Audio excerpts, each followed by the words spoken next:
భారతీయులు పండుగలకు, శుభకార్యాలకు, ప్రత్యేక రోజులకు ఎంతో భక్తి శ్రద్ధలతో దేవుళ్ళకు పూజలు చేస్తుంటారు. అంతేకాకుండా ఇంకా ప్రత్యేకమైన రోజులలో ఇష్టమైన తమ ఆరాధ్య దైవాలను కొలుస్తుంటారు.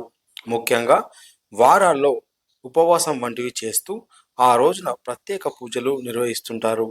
అయితే హిందూ సాంప్రదాయాల ప్రకారం ఎలాంటి పూజలు చేసినా ఎంతో భక్తి భావంతో పసుపు, కుంకుమ, పువ్వులు ఇంకా ఎన్నో పదార్థాలను పూజలో ఉపయోగిస్తుంటారు.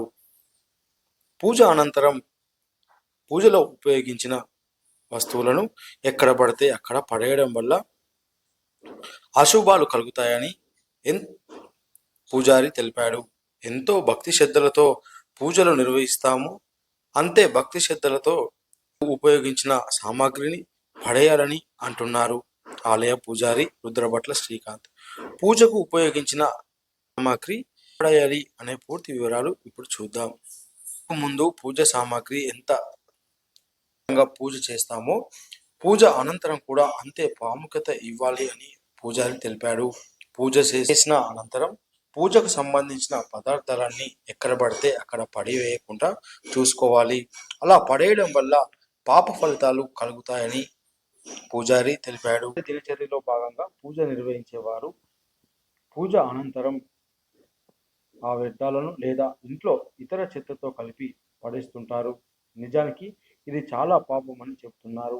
వేరు వేరు శక్తులు కలిగి ఉన్న పదార్థాలు ఉంటాయని వీటన్నిటిని కలిపి విపరీత ప్రతికూల శక్తులు పెరిగే అవకాశాలు ఉంటాయని, అందుకే పూజ వ్యర్థాలను ఎప్పుడూ పడేయకూడదని, ఇతర వ్యర్థాలతో వాడకూడదని పూజారి తెలిపాడు. పూజకు ఉపయోగించిన పువ్వులు, పండ్లు వంటివి, అలాగే ప్రసాదాలకు ఉపయోగించిన ఇతర వ్యర్థాల వంటివి మనుషులు నడవని చోట అంటే పారే నీటిలో పడేయొచ్చని పూజారి తెలిపాడు. ఇక ఇంట్లో సందేహాలు ఏంటంటే నిత్య పూజలో ఉపయోగించేటువంటి పూజా ద్రవ్యాలన్నీ కూడా ఏం చేయాలి అంటే నిర్మాల్యం అంటాం. అవన్నీ కూడా ఉపయోగించిన తర్వాత పడేటువంటివి. మన మనుషులైతే దాన్ని ఎక్కడైనా డస్ట్బిన్లో వేయవచ్చు, కానీ ఆ భగవంతుడు కాబట్టి ఆయనకు ఉపయోగించినట్టు పూలు కానీ నిర్మాల్యం, అగరబత్తులు అటువంటి ఏవి ఉన్నప్పటికీ కూడా అవన్నీ కూడా పారుతున్నటువంటి ప్రవాహంలో వేయాలి. ఎందుకంటే శుచి శుభ్రత ఉన్నాడు భగవంతుని వాడినటువంటి పదార్థాలు శుచి శుభ్రత ఉన్నటువంటి ప్రదేశంలో పడవేయాలి.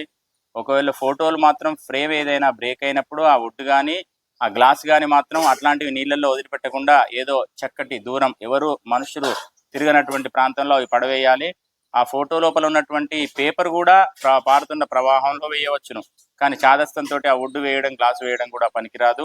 ఇంట్లో పూజా ద్రవ్యాలను కూడా జాగ్రత్తగా రోజు పడవేయాల్సిన అవసరం లేదు.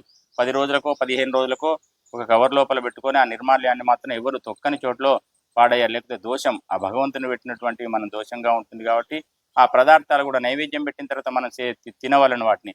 ఒకవేళ అనుకోకుండా మిగిలినట్టయితే అవన్నీ కూడా చీమలకు కానీ ఆ తినేటువంటి జంతువులకు వేసేసి కూడా జన్మ సార్థకత చేసుకోవాల్సింది.